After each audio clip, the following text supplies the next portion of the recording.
In the cold black waters of the North Sea before dawn on October 13, 1939, a steel beast glided silently beneath the waves. Its name was U-47, a German U-boat commanded by a man whose calm defied the storm that surrounded him, Günther Prien. The sea above was deathly still. Only the distant hum of British patrols disturbed the silence, their engines slicing through the fog, unaware of the danger lurking beneath. Deep in the cramped hull of the submarine, 44 men waited in tense quiet, every heartbeat syncing with the rhythmic pulse of the diesel engines. This was not just another patrol. It was a suicide mission. The crew knew it. The officers knew it. And yet, at the center of it all, Prien sat in his small command chair, eyes fixed on the navigation chart, tracing invisible paths through what the British Navy believed to be an impenetrable fortress, Scapa Flow. Scapa Flow was the pride of the Royal Navy, a massive naval base in the Orkney Islands, Scotland, guarded by heavy artillery, anti-submarine nets and patrol ships that never rested. It was considered untouchable. No enemy vessel had ever dared to approach its waters, but Prien was not a man who obeyed limits. Before we dive into this incredible true story, take a second. What would you have done if you were in his place? A commander trapped beneath the enemy's strongest defenses with only minutes to decide between life and death. Comment below. Would you have risked everything for glory or turned back to survive? And if you love stories of impossible missions, of courage and cunning that rewrite history, don't forget to subscribe, leave your like and share your thoughts, because this one will leave you breathless. Now let's return to that dark October night. The plan was born weeks earlier, inside the grey offices of Admiral Karl Dönitz, the architect of Germany's U-boat fleet. Dönitz believed that a daring strike deep within British waters could shatter enemy morale and prove that the Royal Navy was not invincible. He needed a commander both skilled and fearless, someone who could blend patience with audacity. That man was Günther Prien. Only 30 years old, Prien had already earned respect within the Kriegsmarine. He was disciplined, precise, and carried a strange calm that infected his crew. When Dönitz presented him with the mission to infiltrate Scapa Flow itself, Prien did not hesitate. He simply nodded. "If there's a way in, Admiral," he said, "we'll find it." Days later, U-47 departed the German port of Kiel. The crew believed they were heading on a standard patrol, but soon the secret orders were revealed. A murmur spread through the narrow corridors, disbelief, fear, and then something else, pride. They were chosen for the impossible. The voyage was grueling. Storms battered the U-boat as it crossed the North Sea. Salt water leaked through the seams, and condensation dripped from every surface. Men slept in shifts, their bodies pressed between torpedoes and machinery. The smell of oil, sweat, and diesel filled the air. Still, Prien's composure never faltered. At night, he would climb to the conning tower, scanning the horizon through his binoculars, reading the sea like a living map. "There," he whispered one evening, pointing at a faint light in the distance. "That's where history will be written." By October 13th, the U-47 reached the approaches to Scapa Flow. The British had closed off most entrances to the base with block ships, old vessels deliberately sunk to prevent passage. Only a few narrow channels remained, filled with wreckage, mines, and strong currents. It was through one of these, Kirk Sound, that Prien planned to slip in. The risks were staggering. The U-boat could hit a submerged wreck at any moment, or be caught by searchlights and destroyed before firing a single torpedo. But the night was dark, and the tides were shifting in their favor. Prien ordered, "Surface." The U-47 rose slowly from the depths. As the conning tower broke through the surface, the men could see the faint glow of the Orkney coastline. Silence reigned, not a sound beyond the wind and the distant bark of seabirds. "Engines, half speed ahead," Prien commanded. The submarine crept forward, ghost-like, past the rusting hulks of old ships that formed the barricade. Every few meters, the periscope swept the water, searching for the deadly glint of mines. The tension was unbearable. One wrong move, one sound too loud, and they would all die. Yet through the impossible maze, U-47 kept advancing. Minutes turned into hours. The water grew shallower, and the faint outlines of British warships began to appear, black silhouettes resting at anchor, massive shapes against the night sky. One of them was the HMS Royal Oak, a battleship of 48,000 tons, pride of the Royal Navy, believed to be invulnerable inside its harbor. Prien exhaled slowly. "Target in sight," he He whispered to his first officer, Herbert Wolfarth, "Prepare the torpedoes." Below deck, sailors moved quickly, loading the tubes with deadly precision. The hum of machinery was replaced by the slow creak of the submarine's hull. Sweat ran down faces despite the freezing cold. The U-47 was now inside the heart of Britain's most protected base, and no one knew. The commander smiled faintly in the dim red light of the control room.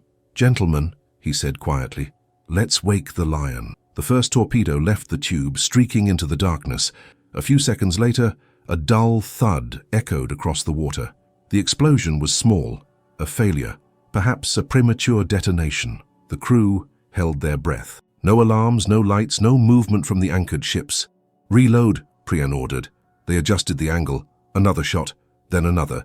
The U-47 shuddered as torpedoes left their tubes in rapid succession, streaking toward the black silhouette of the Royal Oak. Seconds ticked like hours. Then a flash, a sound like thunder tearing the sea apart.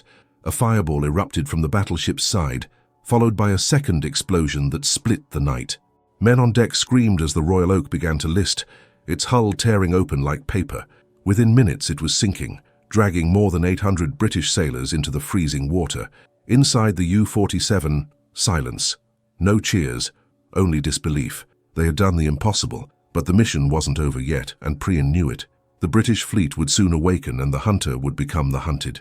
The real test was about to begin.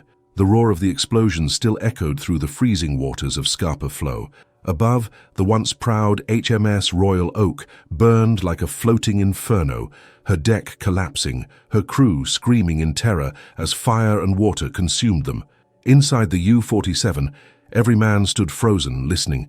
They could feel the shock waves reverberate through the steel hull, like the heartbeat of victory mixed with fear. No one spoke. Not a single man dared to breathe too loudly. The impossible had been achieved. They had struck the Royal Navy inside its own fortress. But triumph quickly gave way to realization. The enemy would soon know they were there. Prien, standing by the periscope, scanned the chaos above. "The harbor's coming alive," he muttered. "They'll send destroyers to sweep the bay any second." Already, the faint sound of engines reached their ears. The base was waking up. Alarms blared from the shore, lights flickered across the dark horizon, and searchlights began slicing through the fog, probing the water like the eyes of angry gods. "Dive!" Prien ordered. The ballast tanks flooded, and the U-47 slipped beneath the surface once again, disappearing into the cold depths. But the danger had only begun. They were still inside the narrow confines of Scapa Flow, a trap with only one exit.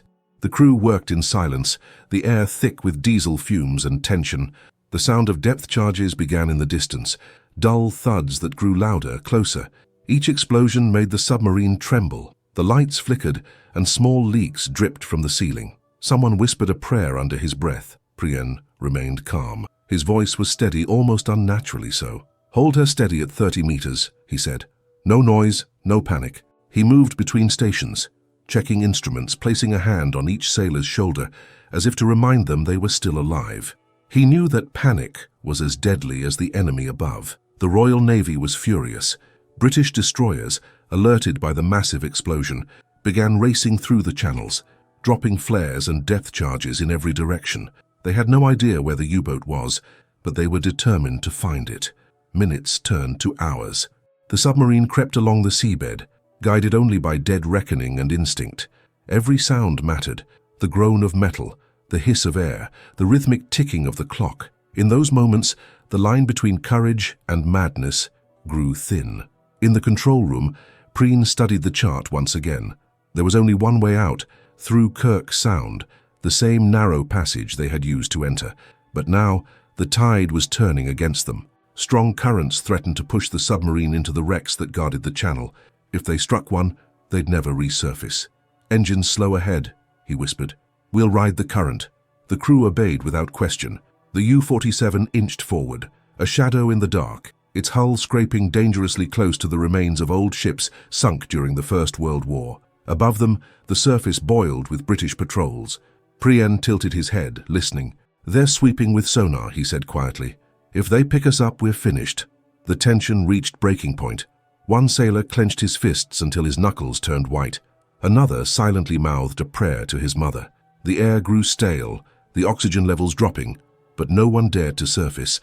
Then, suddenly, a new sound reached them. Propellers, fast and close.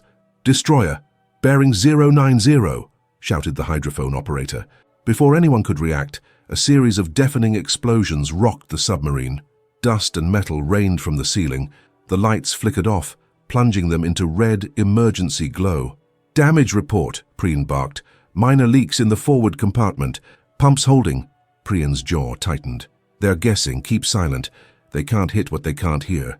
He ordered all engines stopped. The U-47 drifted quietly, motionless, as the destroyer's sonar pings echoed through the water. Each ping was a pulse of fear, a metallic heartbeat searching for them. 1, 2, 3, then silence. The destroyer turned away, fooled by the stillness. The crew exhaled as one, but relief was short-lived.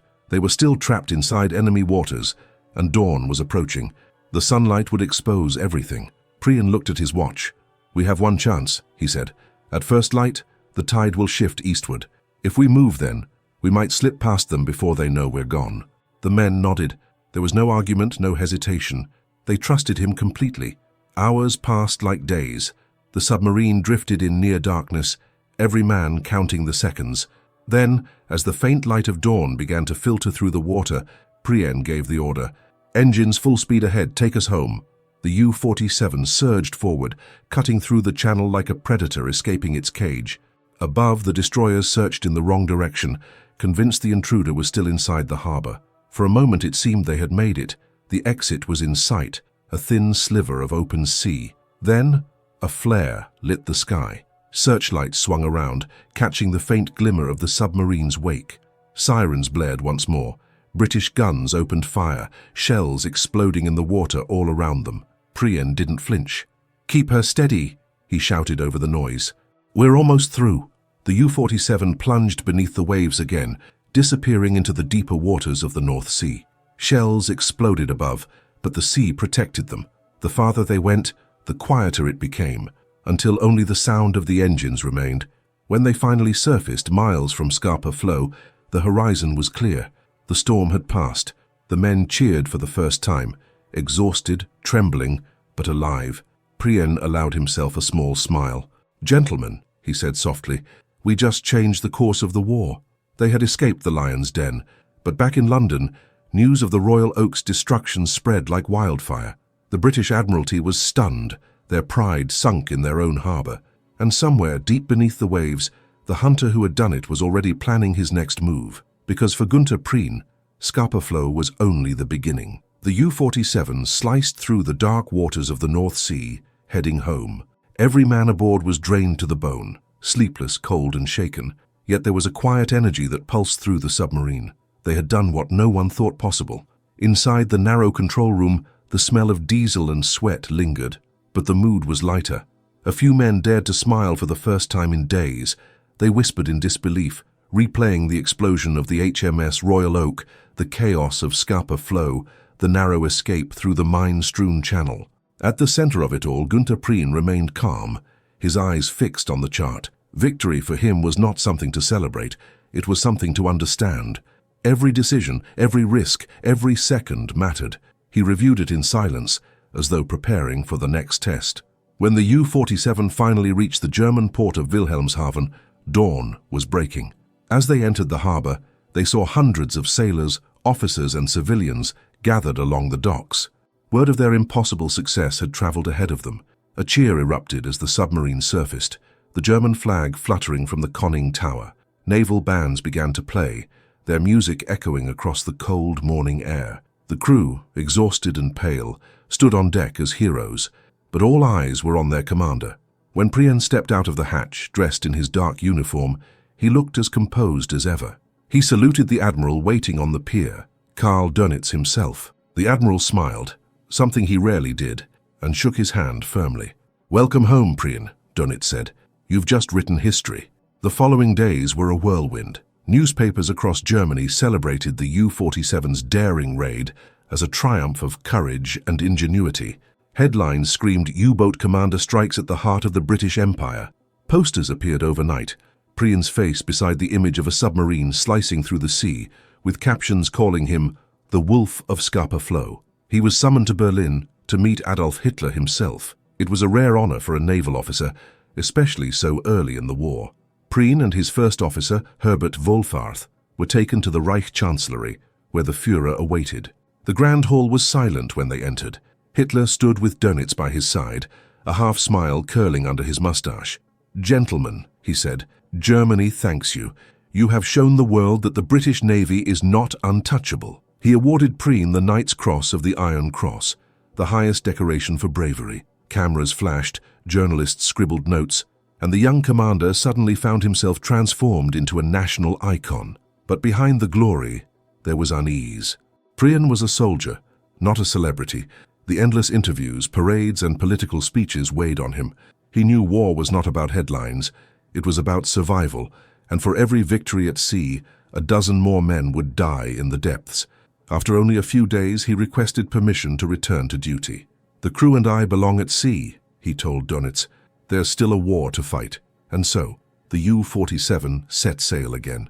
Their next missions took them deep into the Atlantic, where convoys of British merchant ships tried to carry vital supplies, food, fuel, weapons, across to Europe. The U-boats, the so-called wolves of the Atlantic, hunted them relentlessly. For Prien, each patrol was a test of nerve. He studied the enemy routes, tracked radio transmissions, and struck with precision. His crew admired him, not just for his skill, but for his fairness. He never shouted, never punished, and never gambled with their lives needlessly. In one patrol, he stalked a convoy for 2 days through heavy seas. The British escorts zigzagged constantly, their sonar searching for submarines.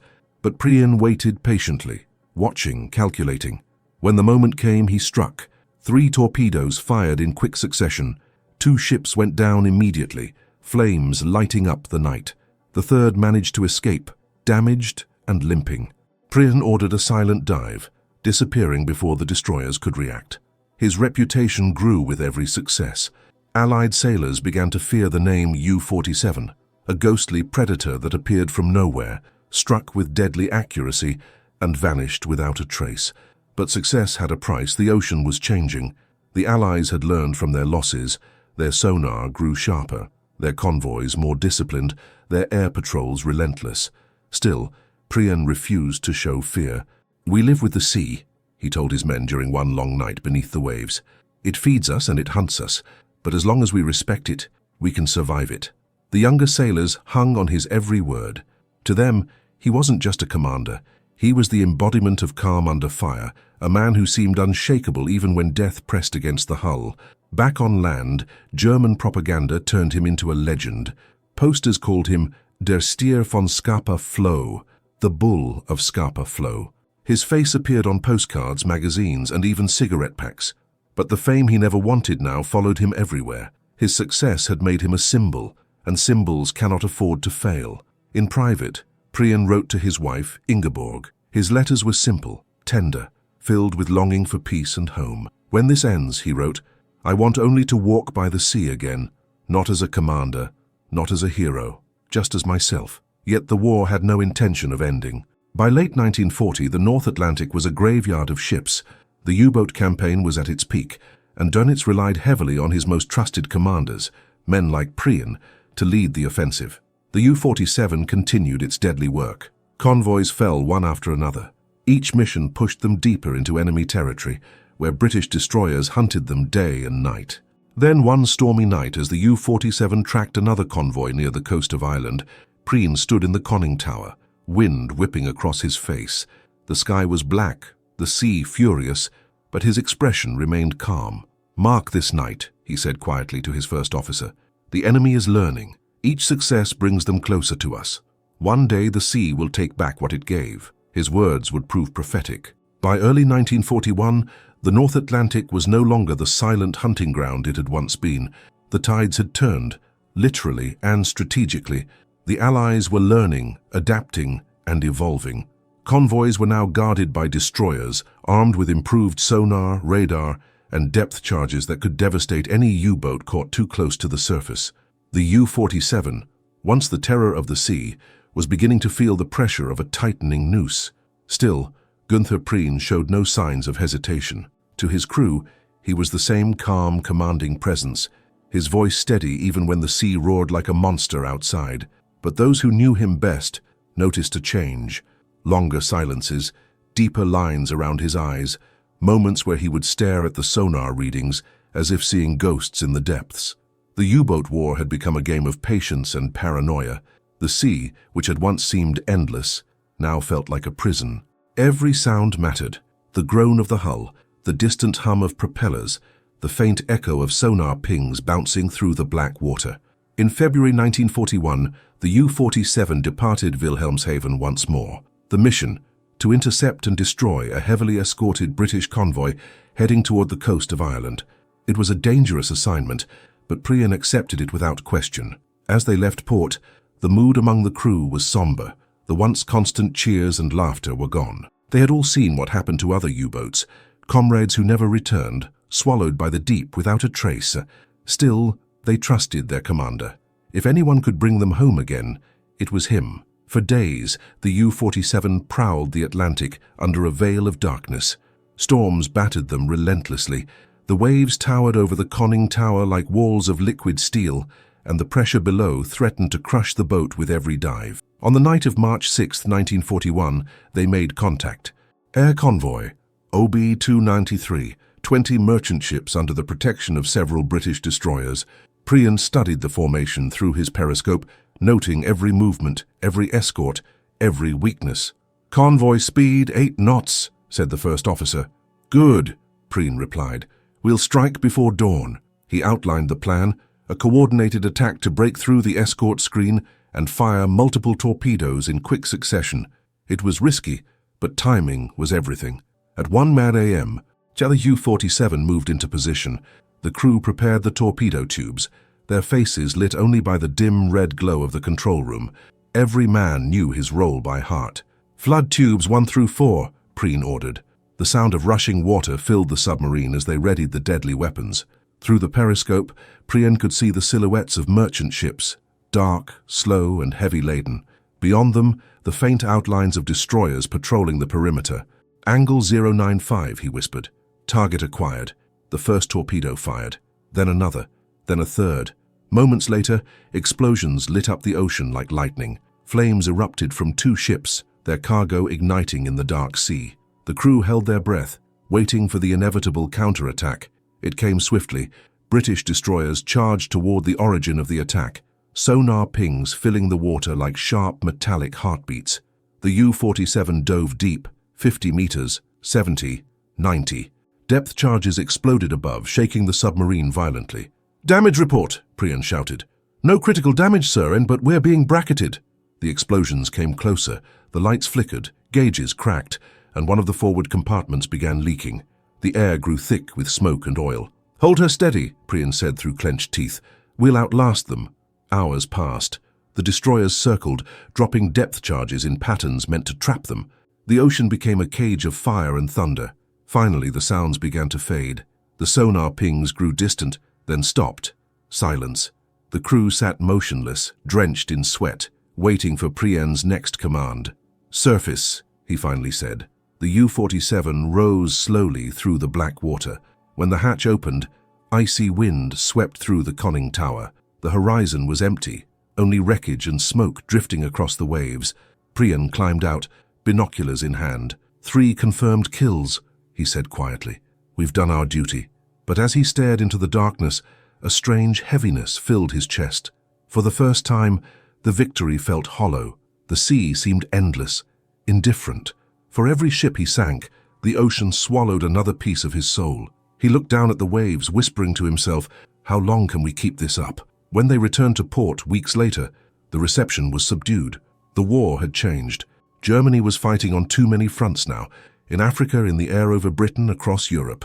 Even Dönitz, usually so composed, appeared weary. "Good work, Prien," he said, handing over the mission log. "But be careful. The British are improving their tactics. They've started using long-range aircraft to coordinate with destroyers. The Atlantic is not ours anymore." Prien nodded. "Understood, Admiral." But as he left the office, he paused. The walls were covered with photographs, the faces of U-boat captains lost at sea, men he had trained with, laughed with, commanded beside, each one gone without a trace. He stared at the empty spaces on the wall, reserved for names yet to be written. He didn't say it aloud, but a thought crossed his mind. One day my picture will be there too. That night, he met with his crew at the harbour tavern. They shared drinks, laughs, and stories that blurred between courage and madness. Yet beneath the smiles, everyone knew the truth. Each voyage could be their last. Before leaving, Prien raised his glass. "To the sea," he said, "our home, our enemy, our grave, if it must be." They drank in silence, the sound of the waves outside echoing like a warning. A few weeks later, the U-47 was ordered back into the Atlantic for another patrol. None of the men knew it would be their final voyage. The wind howled across the North Atlantic as U-47 cut through the waves one final time. It was March 7th, 1941. The sea was cruel that night. Dark clouds stretched across the horizon, and rain fell in sheets that blurred sky from water. Inside the submarine, the men worked in weary silence. They knew the rhythm of war too well now, the hum of the engines, the creak of the hull, the unending smell of oil and metal. For Günther Prien, this patrol was different. He had been at sea almost constantly since Scapa Flow. He had survived storms, air raids, and destroyer hunts that would have broken lesser men. But something about this mission, something in the air, in the sea, felt final. The U-47 was ordered to patrol near the Rockall Bank, northwest of Ireland, a region heavily trafficked by Allied convoys. Intelligence reports indicated several merchant groups were expected to pass through, and Dönitz wanted the Wolf of Scapa Flow to strike again, to remind the British that no waters were safe. Prien accepted without hesitation. Yet when he stood alone in the conning tower before departure, he lingered, staring back toward the harbour lights. It was as though part of him already knew he would not see them again. The crew's morale was strong, loyal, determined, but exhaustion hung over them. Many had been with Prien since the daring Scapa Flow mission. They trusted him implicitly, even as the war turned against them. "Ready the boat," Prien ordered quietly. "Let's go hunting." The U-47 slipped beneath the waves, vanishing into the blackness like a ghost. For days they stalked the shipping lanes, scanning the horizon, diving at the sound of aircraft engines, surfacing only at night to recharge the batteries. The weather was relentless. Waves pounded the hull, and inside every surface dripped with condensation. Still, Prien remained vigilant. He moved between the periscope and the chart table, eyes sharp, senses tuned to every sound. He knew the ocean too well to trust its silence. On the night of March 7th, their sonar operator picked up faint propeller noises. "Contact bearing 240 long range," he reported. Prien adjusted his periscope, scanning through the rain-smeared glass. In the distance, faint shapes appeared, shadows on the horizon black against black. A convoy. "Prepare for attack," he said calmly. Below deck, the crew came alive. Torpedoes were checked, compressed air tanks filled, gauges recalibrated. Despite the cold, sweat ran down faces. The air was electric with tension, that terrible mixture of fear and focus that came before every strike. "Flood tubes 1 through 4, Prien ordered. The U-47 glided closer, silent, invisible. The moonlight broke through the clouds for a moment, illuminating the convoy. Dozens of merchant ships in tight formation, their escorts cutting across the waves. Prien aimed carefully. "Range 1,200 meters, set depth 5 meters. Fire 1! The first torpedo streaked away, then another, then another. Seconds later, explosions thundered across the sea. Fire erupted on the horizon as one of the ships, a large tanker, burst into flames. Searchlights snapped on instantly, sweeping across the water. Sirens blared. The escorts moved fast. "Dive! Dive!" Prien shouted. The U-47 plunged beneath the surface, the lights flickering as it descended. The depth gauge spun downward, 20, 40, 70 meters. Above, destroyers dropped their depth charges in wide, overlapping patterns. The explosions shook the submarine like a tin can. Tools and loose bolts flew through the air. One man was thrown against a bulkhead, blood running from his temple. The lights went out, plunging them into red emergency glow. "Minor flooding in aft compartment," shouted the engineer. "Seal it and hold," Prien barked back. The next explosion was closer, much closer. The submarine tilted violently, metal screaming under pressure. The crew clung to their stations, holding on as the hull groaned. Then came silence. The destroyers had stopped their attack. Only the hiss of the pumps and the faint crackle of static from the radio remained. Prien stood still, listening. He could feel it. Something wasn't right. The silence felt too complete, too deliberate. "They're waiting," he whispered. "They think we'll surface." He was right. Above them, British destroyers moved in coordinated formation, circling like sharks. They had learned from the past. Patience was now their greatest weapon. Hours passed. The air inside the submarine grew thick. The oxygen level dropped. Condensation turned to dripping streams along the walls. Some of the younger sailors began to cough. "We can't stay down much longer," said the first officer, his voice tight. Prien looked at him, his expression unreadable. "We'll wait 1 more hour," he said quietly. "Then we surface." He went to his small desk, where a worn photograph of his wife and 2 children was pinned. He stared at it for a long moment, the hum of the engines filling the silence. Then he said softly, "If we die tonight, let it be quick." At 2 a.m., Prien gave the order. "Surface!" The U-47 rose through the darkness.